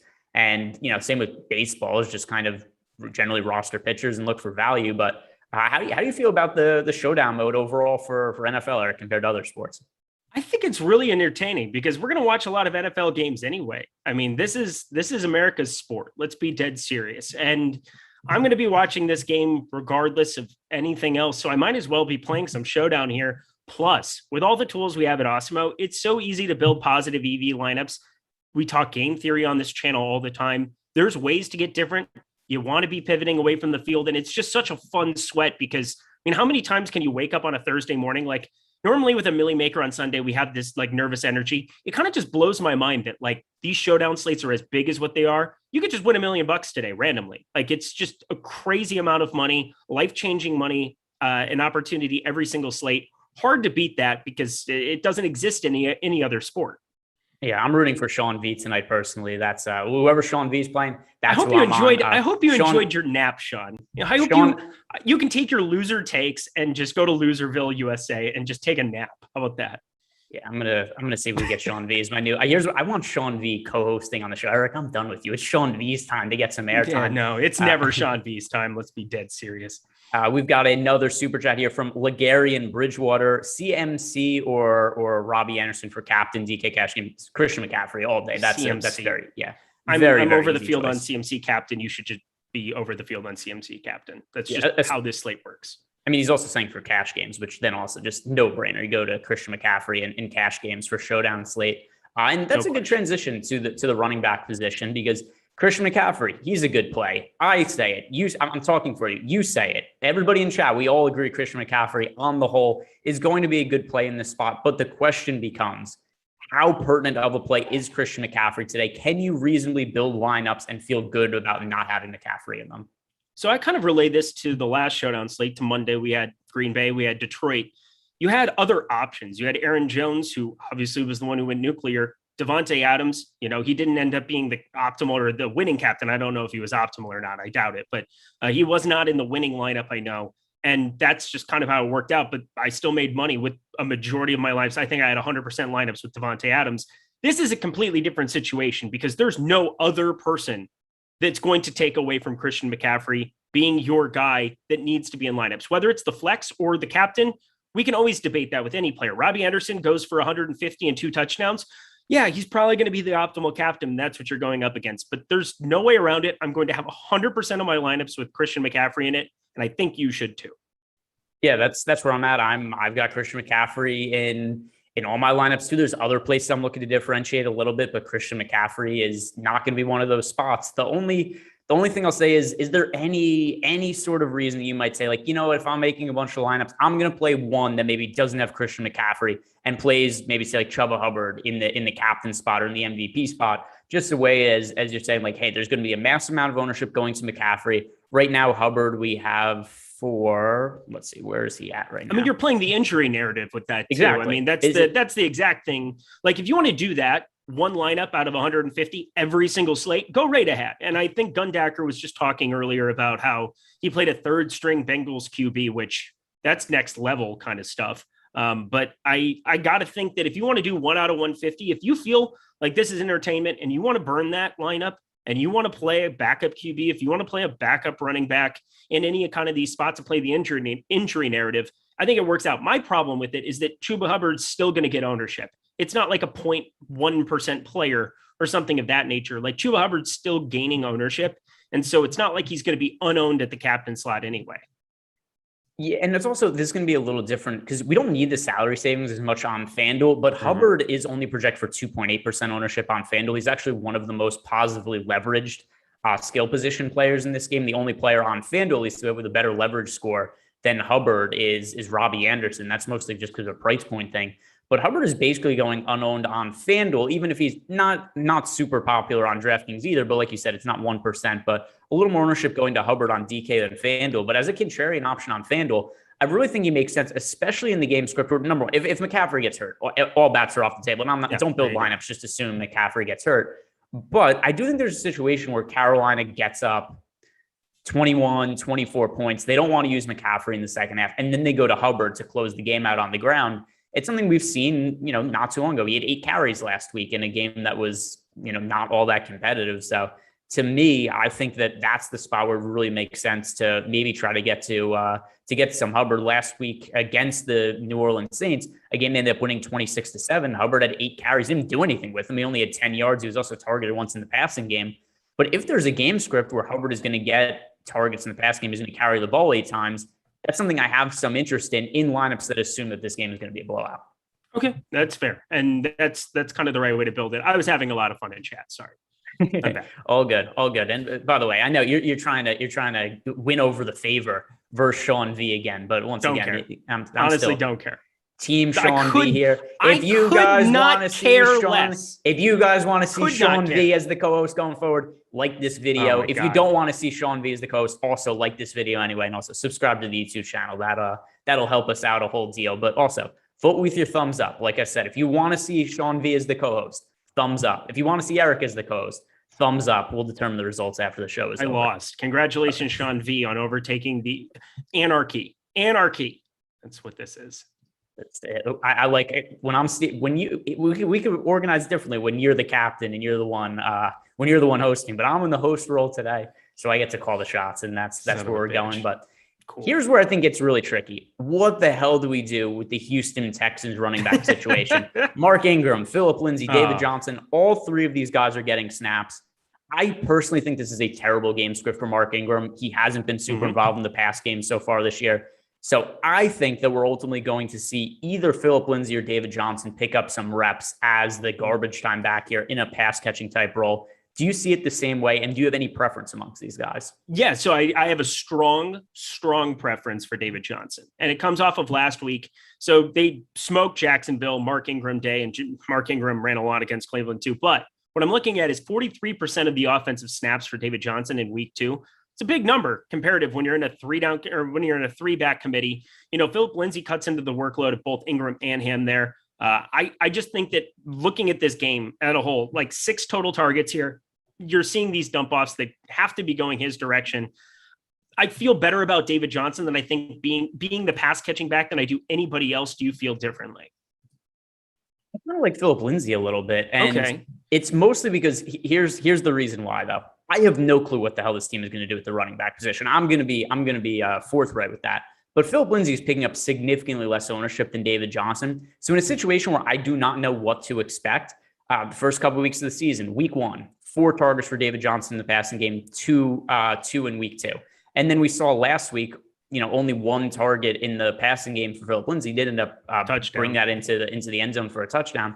Ultimately, though, I just do not know what is going to happen at the running back position. And considering that David Johnson's projected for 15% ownership, 6% ownership to Lindsay, I'm just going to say, hey, give me the guy who's less owned. I cross my fingers and hope that that's the right one. I don't feel good about any of them, though. And I'm just going to be forthright about that and be honest. I really do not know what to expect. But in that kind of situation, give me the one who's picking up the least amount of ownership by a fairly wide margin.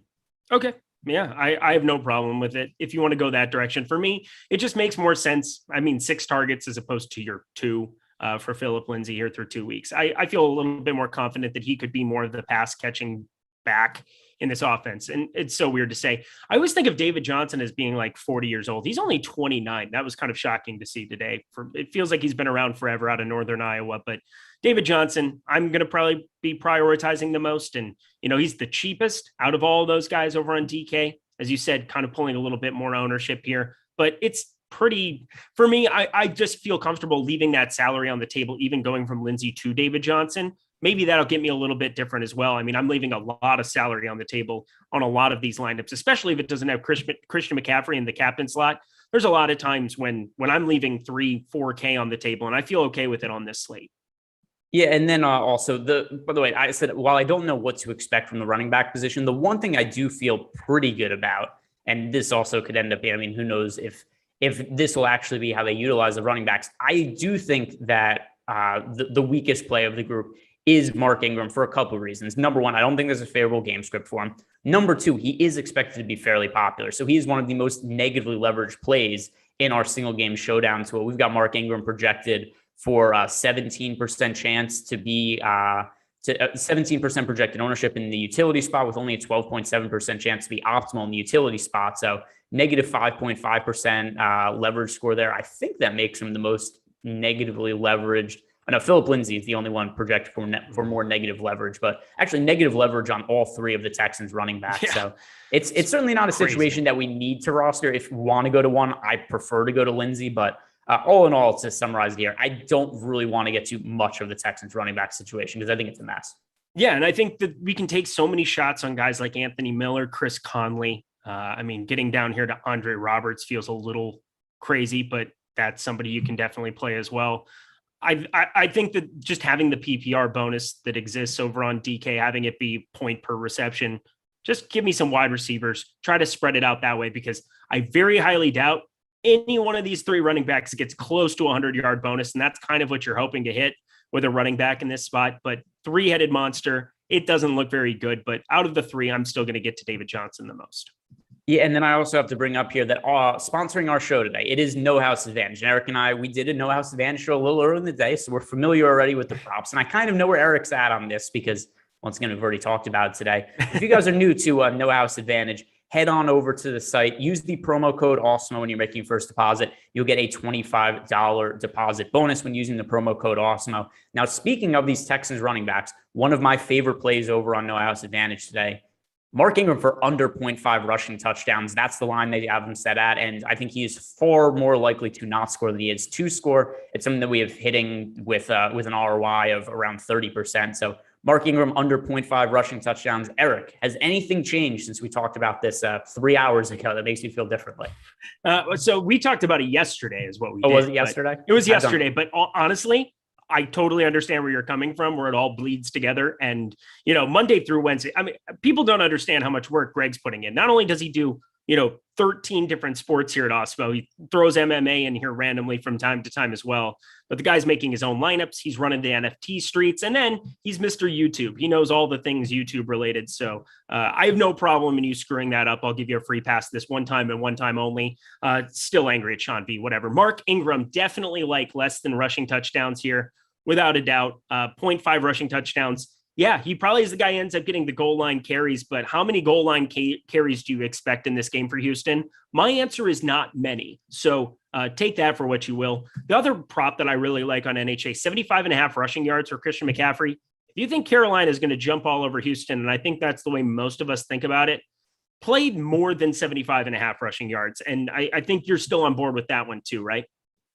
Yes. And by the way, so I did, I don't want to say what the other shows are that I did today because, competing rivals, but this is the 4th show I've done today. And honestly, I had no clue the show that we did together was yesterday. I totally thought that was one of the ones we did today. It was adorable. You kept bringing it up over and over. I was like, I'm going to just let him keep going.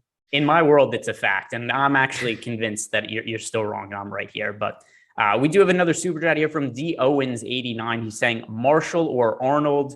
That is for the DK Millie Maker. I prefer Terrence Marshall today. That's fine. Yeah, go to Terrence Marshall. It's lovely. You don't have any, no, I just like Terrace Marshall way more too. I mean, we have so much untapped potential that exists in this dude. 4K, he's just such a better play than Arnold. It's not like remotely close for me. So I didn't want to like go on a crazy rant about it, but I mean, Arnold's more expensive. Sure. There's opportunity that's going to exist there. And, he ended up having 4 targets, 3 catches there, but the number of times that Arnold's going to win you this slate, as opposed to the number of times that Terrace Marshall can end up winning you this slate, I think it's drastically different. And considering it's only like a 7% ownership difference, give me more of Terrace Marshall, because it's not just them head to head. It's them versus what are the 6 optimal players. So that's the way that I look at it. And so I'm definitely going to Marshall. And I can leave more salary on the table in any lineup that I'm going to put Marshall into that would have had Arnold in it. So it gives me 800 on the table. All right. Anything else we want to talk about with the running backs here? If not, we can move over to the wide receivers. I feel like we've exhausted a lot of players. We don't like it. We don't like it. That's all I got. Don't play Royce Freeman. Don't play Chuba Hubbard. Just remove them from your pool and enjoy the day. All right. Let's head over to the wide receiver position. And let's start with do you want to start with the good or the bad first, Eric? I'll give you a little input here. Do we want to talk about the Houston Texans side, or do we want to talk about the Panthers side? No, you always lead with the good news. Of course. Let's talk Carolina first. Okay, so Houston Texans it is. So the Houston Texans, I actually like the value plays here quite a bit. In terms of Brandon Cooks, I think he's going to be fairly negatively impacted by Davis Mills playing at quarterback. So very low priority for me as a pay up option. But some of these cheap guys here, Anthony Miller, Chris Connolly, we've got Miller, $1,000, Chris Connolly, $1,600.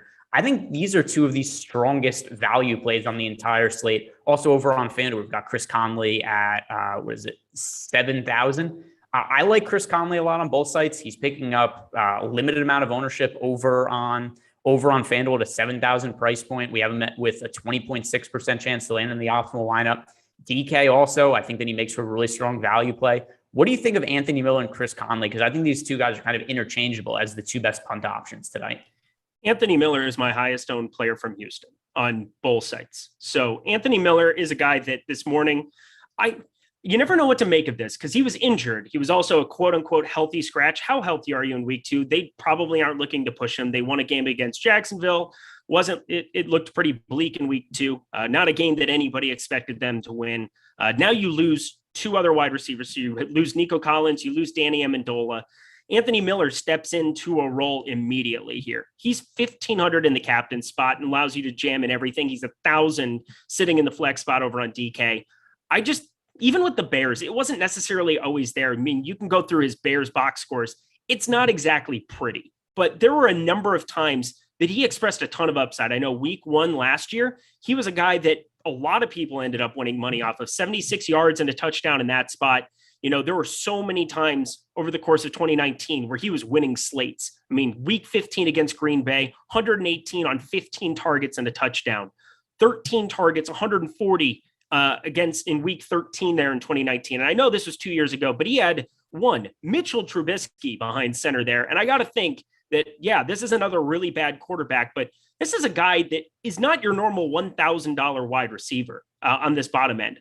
I'm playing a ton of him. I have 67% of him on DraftKings in 80 lineups, and I feel really good about my exposure to Anthony Miller.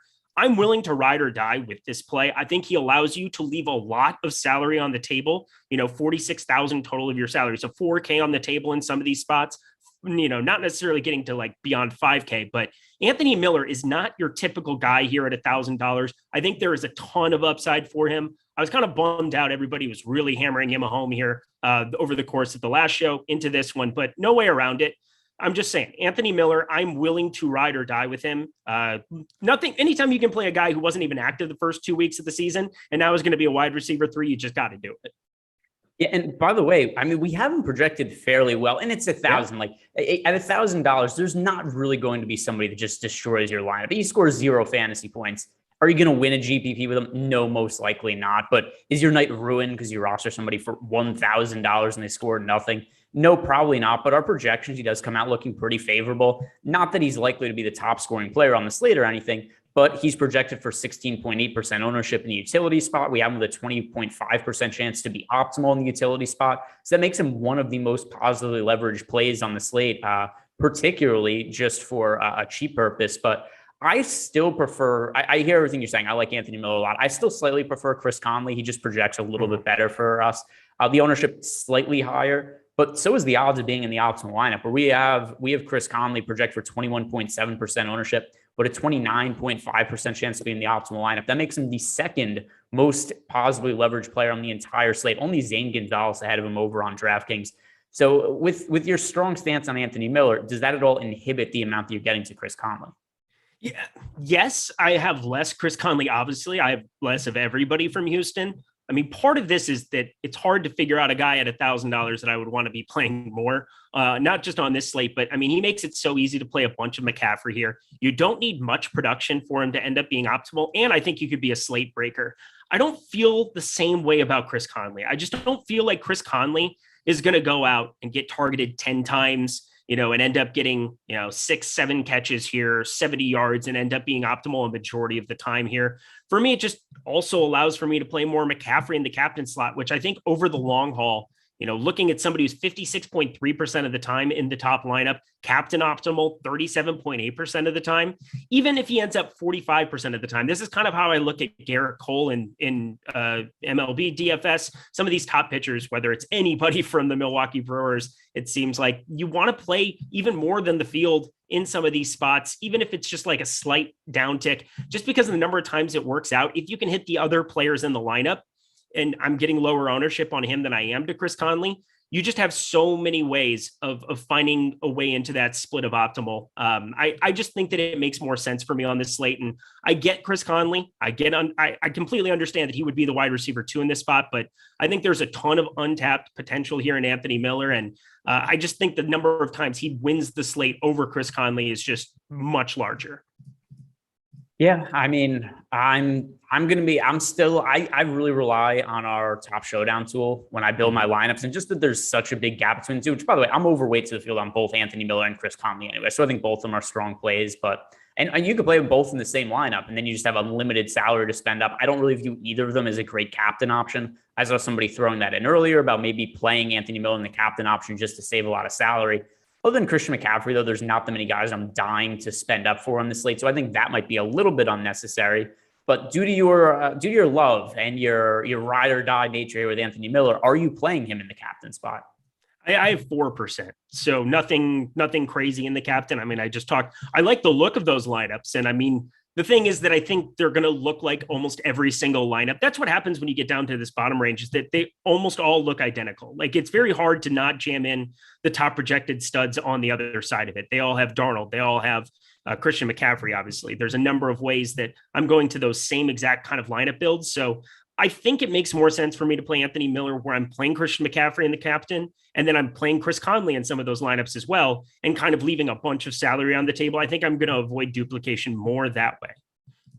Yeah, fair enough. I think that does make some sense. I think it's maybe a little bit overkill for this particular game, except it also depends how many lineups you're playing. So I think if you're playing, 1-3 lineups, maybe not something I'd be considering. Correct. Anthony Miller, but certainly if you're playing a lot and you want to get a small amount of exposure to him there, not the end of the world at all. But let's jump over to the Panthers wide receivers, the team that you really wanted to talk about first. But I made the executive decision to go the opposite way, which, by the way, no matter what you said, I was going to go the opposite way. I wasn't dead set on going Texans first. It was just going anti whatever you did. And I feel good with my decision. We had good discussions there. But the Carolina Panthers, we had some questions earlier about Robbie Anderson. Certainly there's big play upside there. He's a little bit underpriced, but I think the go-to guy here has to be DJ Moore just because of the target share. DJ Moore, 19 targets through the first 2 weeks of the season. He's overall hauled in 14 passes, 159 yards and a touchdown. Just due to the overall volume he's gotten in the passing game to this point, DJ Moore is the Panthers receiver I have the most interest in.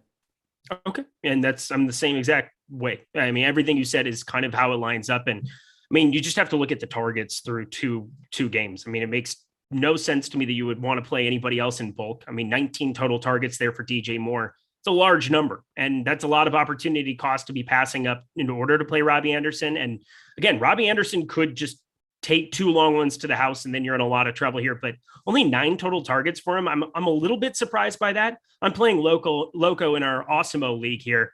I got to sit Robbie Anderson. I can't even play Robbie Anderson in this spot. And yeah, Loco, I'm coming for you, baby. Let's go. He called me. He's like, I love you like a son, but I'm going to whip you. I'm like, Loco, that's not how it's going down, my dude. Let's go. Hey, who's projected to score more fantasy points in your matchup? Him, definitely. My team sucks. All right. This sounds like there should be maybe a little bit of maybe a little bit of side bet action for the time we get to Sunday. And hey, then chat, come up with it, not Sean V. Somebody else come up with something in chat. We'll wager something. Yeah, we know that Eric will. We know when Eric loses, he's going to come through on whatever it is he has to pay up, because we've seen that play out time and time again. But other Panthers receivers, it's kind of funny because as much as this is a more advantageous spot for the Panthers, I really do prefer the pass catchers from a fantasy purpose from the Texans side of the game, just because of the salary savings they offer. And that's what really lets me get up to Christian McCaffrey in as many lineups as I can. Robbie Anderson at 7,800. I don't have a massive issue with them, but I'm a little concerned by the workload he's gotten the passing game to this point in the season. I really do strongly prefer DJ Moore. Is there any other pass catcher from the Panthers that you're really getting to here? So Terrace Marshall Jr. So this just comes down to he's down there at the 4K number as well.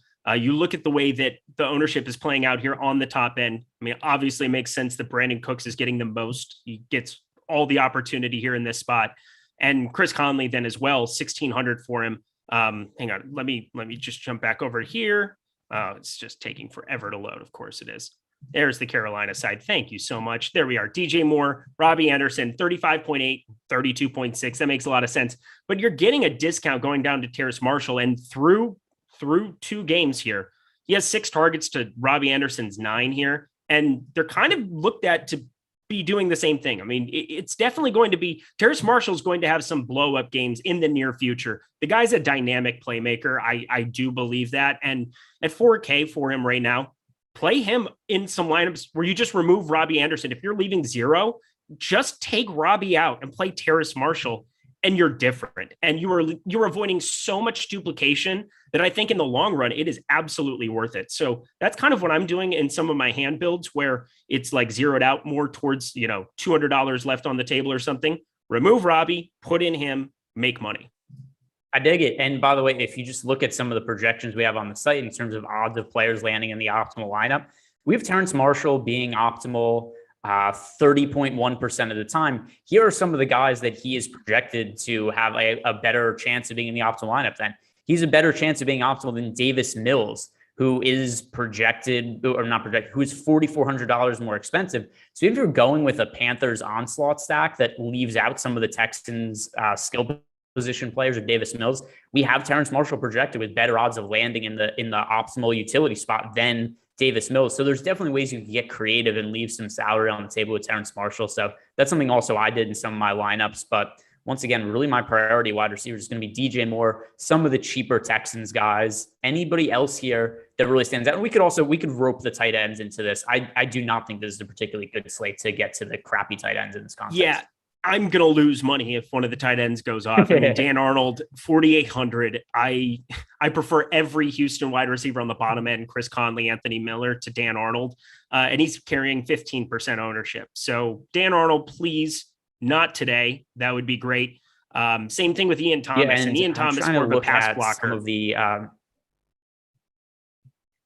I'm looking at the tight ends right now and trying to figure out which guy has the best odds of being in the optimal lineup. And do you have that in front of you? If not, I'm going to make you guess.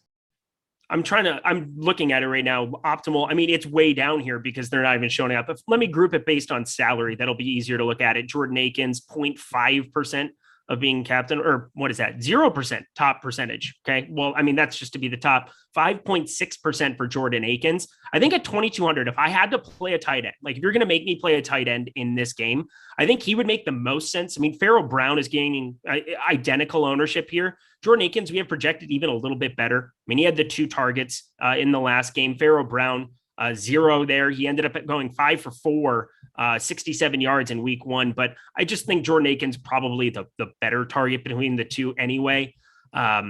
It's just such a gross spot. I mean, I have 5% of both him and Pharaoh Brown. Maybe I'll jump up to a little bit more Jordan Akins because I do prefer him slightly. But yeah, neither tight end. Considering you get Anthony Miller and Chris Conley for cheaper, hard to click those buttons. Yeah, and also El Negro Loco. This fact was not lost on me either. If you guys have seen the pictures on on Twitter, why is Mills' neck so long? Yeah, the dude's built like a giraffe. It's unlike anything I've seen. Maybe that's like his hidden talent. He's able to see over the defensive line with his absolutely long neck. We'll see if that pays dividends in this game. But yeah, this is it's so hard to find a tight end to like today. There's none of them that are priorities to me or really making it to my lineups at any kind of considerable rate. Jordan Akins, the one we have projected most likely in the optimal lineup, 13.8%. You got Dan Arnold, 12.2%, Fowler Brown, 13.8%. These guys, if you're playing 150 lineups, they're nothing more than dart throws. I would not prioritize any of them. I think there are many, many better value plays to get to today. But anything else you want to bring up from pass catcher standpoint? Now we can talk about some of these kickers. Everybody likes kickers in these showdown slates. Everybody does, but kickers go underrepresented. Kickers get no love too. No discrimination here, Squirrel.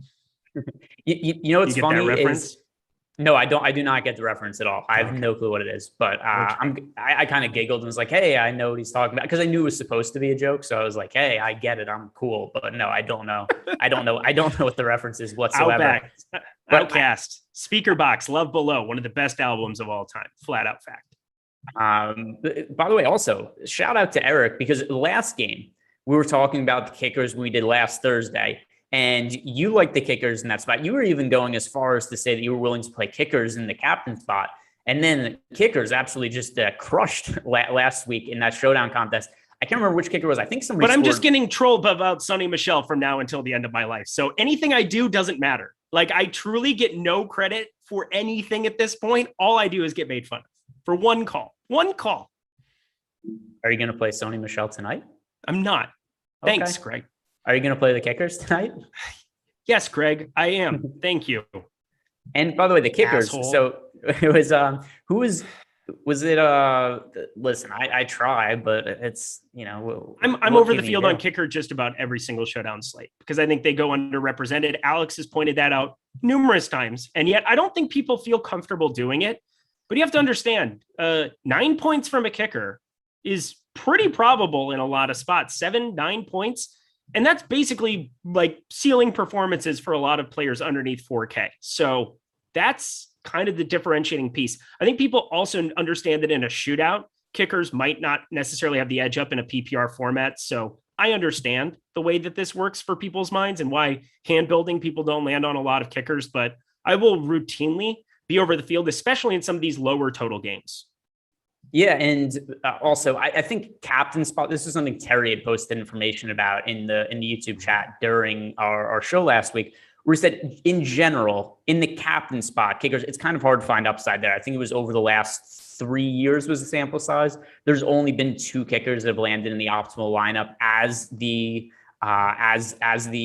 captain. So that I think is a little bit overkill. But if you look at our projections, the kickers do come out looking pretty favorable. Zane Gonzalez, we have with a 36% chance to be in the optimal lineup in the utility spot, 27.5% ownership there. So that is somebody who looks like a really good play. Not only that, that's the number 1 leverage score of any player today. So if you're really looking to go cheap, I think Zane Gonzalez makes sense.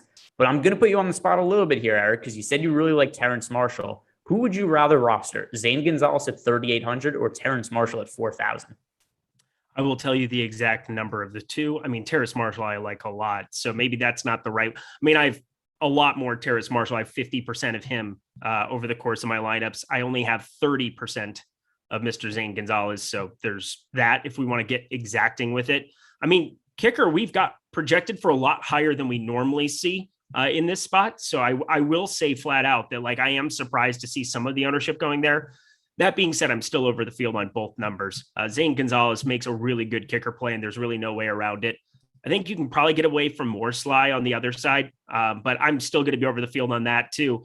It's a team that I expect to have some issues when they do get into the offensive side of, like, when they get to their side of the field. So I'm looking forward to being over the field on just about every single slate of these showdowns with kickers, because people just aren't catching up to what the tools are saying to do. Yeah, and once again, I mean, we've got Zane Gonzalez, the number 1 leverage score of any player on DraftKings today in the utility spot, and Joey Sly is also rating out pretty well, not quite as well as Zane Gonzalez, but still, we've got him projected for 20.7% ownership, 25.5% chance to land in the optimal lineup. So another guy who's going a little bit undervalued there, according to our single game showdown tool. Let's talk about the defenses here really quick. I very rarely like to roster defenses in Showdown. And I think this is a spot where people might look at the Panthers and say like, hey, Davis Mills, if we don't think that we have a lot of confidence in him as a quarterback, we want to get to the Panthers. Here's the issue, though. I think this is a spot where the Panthers could potentially pick up a little bit of ownership, and they're kind of expensive. 6,200 is a steep price to play for a defense. And then you also consider they're projected for 4.4% ownership in the captain spot, 18% ownership in the utility spot. I just don't think the Panthers defense warrants 22% ownership. So I'm not going to be on the defenses here. Yeah, I'm still at 16%. I'm looking at. I mean, how much are you getting to them defensively? None. I'm not playing. Oh, defenses. You're not. Okay. So, I mean, I have them in some 5-1 builds. Those are what they're kind of sneaking into games where this is just an absolute just murder. And Christian McCaffrey's captain 1, 2, 3 in all of them. So Christian McCaffrey's captain, Carolina defense, you're just asking them to jam it. And I think it makes some sense on this slate and some 5-1s. Problem is, I think that's kind of what most people do in a lot of these 5-1 scenarios where you see a lopsided game, but I think I'm okay with them because both of those, like looking at this, 3 of the main lineups that I'm looking at of these main 4 that I kind of have that going with these 5-1s because the Panthers defense is in a couple that aren't 5-1s, but all of these have more than $1,000 left on the table. And in a game that I just expect to be very low scoring where those lineups are built towards that, Panthers defense is just fine. All right. So time has really flown by here. Almost at lock. Guys, do us a favor, like the video, subscribe to the YouTube channel. Also, though, let's close out by this, Eric. If you have to play, we'll go with a chalk and a contrarian option for the captain / MVP spot, DK and FanDuel. The chalk option. What else do we say? Right? It's a no-brainer. It's Christian McCaffrey. If you're playing cash games, somebody asked earlier, they left a super chat, who to play at captain and get cash. It's Christian McCaffrey. But here's where I think we could differentiate a little bit. If you're going off the board and playing somebody who's not CMC in the captain / MVP spot, or probably more apt to give different answers across the 2 sites, who is your answer for DK and FanDuel? So Sam Darnold is my answer for Yahoo, for FanDuel. I think looking at both of those sites, I'm more apt to play a quarterback because they're going to be closer projected to McCaffrey. I still expect McCaffrey to carry a lot of that ownership. But I just got to feel like going to quarterbacks on those sites make a lot more sense. On DraftKings, I really do like getting to DJ Moore in the captain. I think he could get a bunch of targets in this spot. If somebody's going to outpace Christian McCaffrey, it's got to be somebody from his own team more than likely. Most people might be going to Cooks, might be going to other players. It just makes sense to play over the field DJ Moore, I think, in this spot for sure. Yeah, I'm on the same page as you.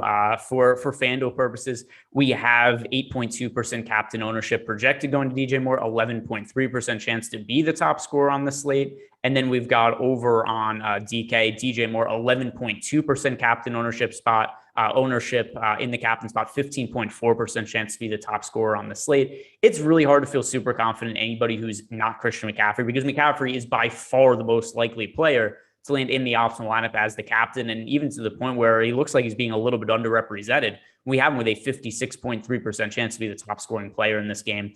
So I think that, which probably we're at lock, so it's not like people are editing at this point, but let's go Christian McCaffrey, which I think we're all on the same boat. We're all going to be rooting for Christian McCaffrey tonight. But other than that, guys, thank you very much for watching. Do us a favor, hit the like on the way out, subscribe to the YouTube channel, and good luck today.